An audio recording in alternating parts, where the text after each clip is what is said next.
Assalamualaikum warahmatullahi wabarakatuh. Selamat pagi anak-anakku di rumah.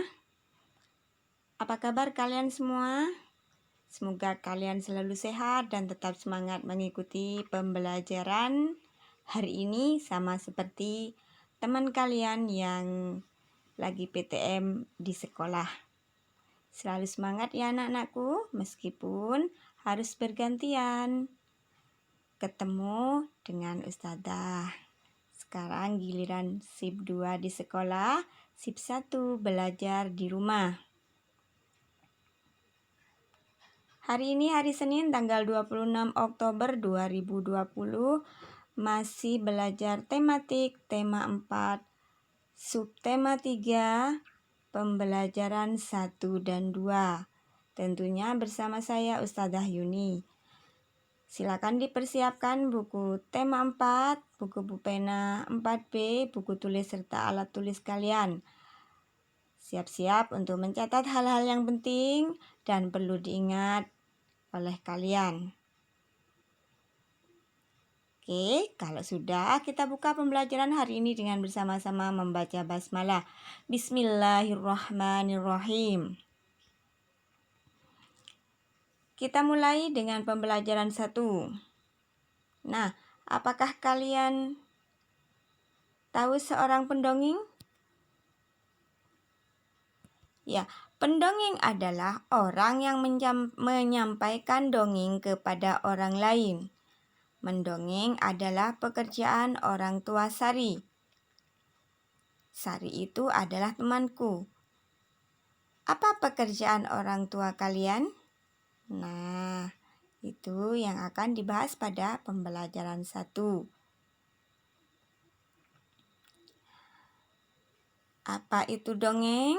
Sebelum kita lanjutkan. Nah, dongeng adalah cerita yang tidak benar-benar terjadi. Jadi, dongeng itu kejadian atau berita yang tidak benar-benar terjadi. Apa saja unsur-unsur dongeng? Unsur-unsur dongeng itu adalah tokoh, alur atau jalannya cerita, dan pesan moral. Pesan moral itu juga disebut dengan amanat. Dongeng diceritakan dengan lisan secara turun-temurun. Jadi dongeng itu ceritanya menggunakan lisan. Nah, silahkan kalian baca dongeng tentang tupai dan ikan gabus pada buku paket halaman 95 sampai 96. Dibaca dalam hati ya. Saya kasih waktu 5 menit. Silahkan dibaca.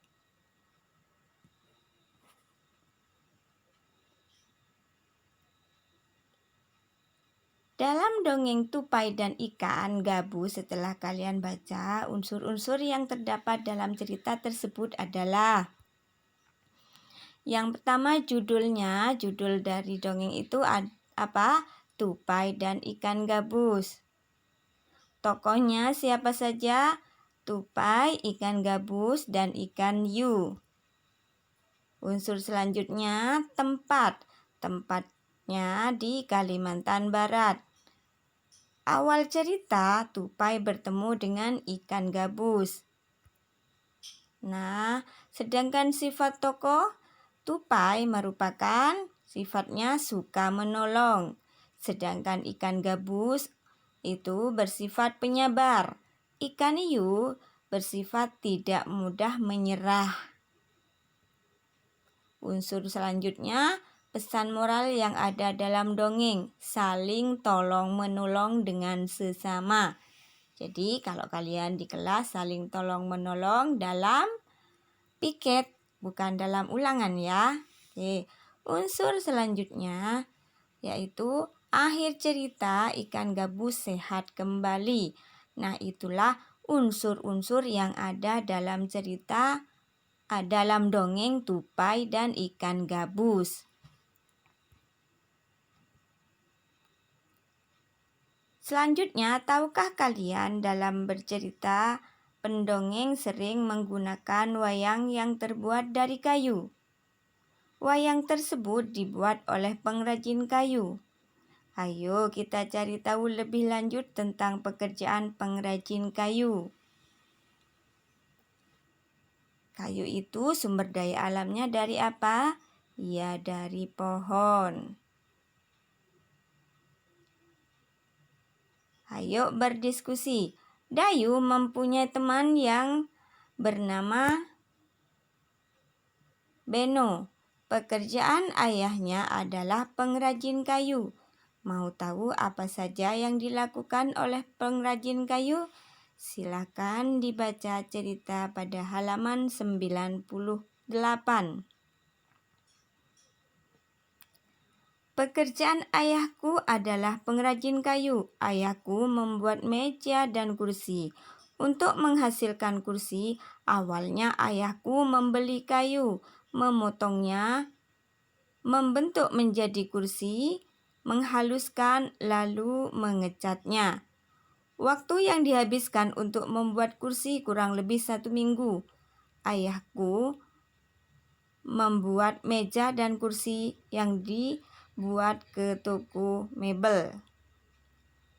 Dari toko mebel itulah orang-orang bisa membeli meja dan kursi buatan ayahku. Proses itu yang disebut dengan kegiatan ekonomi. Berikut adalah proses pengolahan kayu menjadi meja dan kursi. Nah, kayu itu didapat dari pohon di hutan. Pohon ditebang, kemudian kayunya diangkut ke kota. Kayu diangkut dibawa ke pengrajin kayu. Pengrajin kayu mengolah kayu setelah menjadi meja dan kursi serta bahan lainnya dibawa ke toko mebel.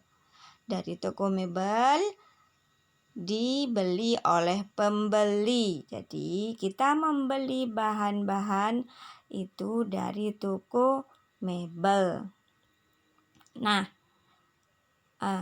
membuat barang itu merupakan proses dari mengangkut kayu ke pengrajin. Itu namanya disebut dengan produksi atau pembuatan barang. Sedangkan dari pengrajin kayu dimasukkan ke toko mebel itu menyalurkan barang yang disebut dengan distribusi, penyaluran.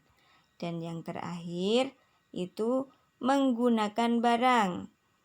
Konsumen membeli barang ke toko mebel yang disebut dengan konsumsi atau menggunakan. Bisa dipahami? Oke, pintar. Selanjutnya, silahkan perhatikan kenampakan hutan di Kalimantan pada gambar di bawah ini. Warna hijau pada gambar menunjukkan adanya pohon dan warna putih menunjukkan hutan yang mulai gundul. Dari tahun 1950 sampai 2020. Mari kita amati. Setelah diamati, pada tahun 1950 hampir seluruh Kalimantan tertutup hutan, jadi hijau. Sehingga udaranya menjadi sejuk dan segar. Pada tahun 1985, hutan masih luas. Masih banyak yang hijau-hijaunya, lebih banyak hijaunya daripada putihnya. Namun, pada tahun 2000, hutan mulai berkurang. Sudah mulai banyak yang putih-putih. Hijaunya mulai berkurang. Sedangkan pada tahun 2005, hutan mulai banyak berkurang. Nah, sudah banyak berkurang. Pada tahun 2010, hutannya sama banyak dengan pemukiman. Jadi, hutannya tinggal separuh. Separuhnya ada pemukiman, sudah dibuat pemukiman. Hutannya mulai ditebang. Dan pada tahun 2020, hutan sangat sedikit, pemukiman yang semakin luas. Lebih banyak pemukimannya daripada hutannya. Kalau hutan mulai sedikit itu bisa menyebabkan banjir dan erosi. Supaya itu tidak terjadi, adakan penanaman kembali. Selanjutnya kita lanjutkan pada pembelajaran 2. Tahukah kalian tentang pekerjaan sebagai nelayan yang sudah dibahas pada pembelajaran sebelumnya? Nah, nelayan tradisional menjunjung tinggi rasa persatuan dan kesatuan. Jadi, nelayan itu sangat mencintai persatuan dan kesatuan. Sesama nelayan saling bekerja sama dalam membetulkan jaring, mencari ikan, selalu bersama-sama. Kegiatan nelayan tersebut sesuai dengan pengamalan Pancasila sila ketiga, yaitu Persatuan Indonesia. Persatuan Indonesia sila ketiga. Di mana sila ketiga itu mempunyai maksud mengutamakan persatuan atau kerukunan bagi seluruh rakyat Indonesia yang mempunyai perbedaan agama, suku, bahasa, dan budaya. Namun meski berbeda-beda tetapi tetap satu atau disebut dengan Bhinneka Tunggal Ika. Jadi Indonesia itu meskipun terdiri dari bermacam agama, suku, bangsa, dan budaya, tetap satu, yaitu Bhinneka Tunggal Ika. Itu yang dikerjakan atau dianut oleh para nelayan. Sedangkan makna dari sila ketiga mempunyai makna yang pertama, Negara Kesatuan Republik Indonesia. Yang kedua, cinta damai dan persatuan. Terus, tidak mementingkan diri sendiri. Itu makna sila ketiga Pancasila. Sedangkan simbol atau lambangnya adalah pohon beringin. Jadi simbol sila ketiga pohon beringin bunyinya Persatuan Indonesia. Sedangkan arti simbol dari sila ketiga Pancasila adalah pohon beringin merupakan pohon berkayu yang rindang. Pohon yang rindang membuat orang-orang dapat berteduh di bawahnya. Hal ini bermakna bahwa rakyat Indonesia dapat berlindung di bawah negara Indonesia. Sedangkan hubungan makna sila ketiga dan simbolnya, jadi makna sila ketiga, Persatuan Indonesia dan simbolnya pohon beringin, hubungannya apa? Yaitu, pohon beringin memiliki akar gantung yang banyak. Hal ini melambangkan bangsa Indonesia yang terdiri dari beragam suku, agama, ras, etnis, dan budaya. Artinya, negara Indonesia menjadi wadah atau tempat pemersatu keragaman tersebut. Jadi meskipun terdiri dari beberapa agama, suku, bangsa, etnis, tapi tetap bersatu. Itu yang dapat disampaikan pada pembelajaran hari ini. Semoga kalian dapat memahami pembelajaran 1 dan pembelajaran 2. Terima kasih. Kita tutup pembelajaran hari ini dengan membaca hamdalah. Alhamdulillahirabbil alamin. Wassalamualaikum warahmatullahi wabarakatuh.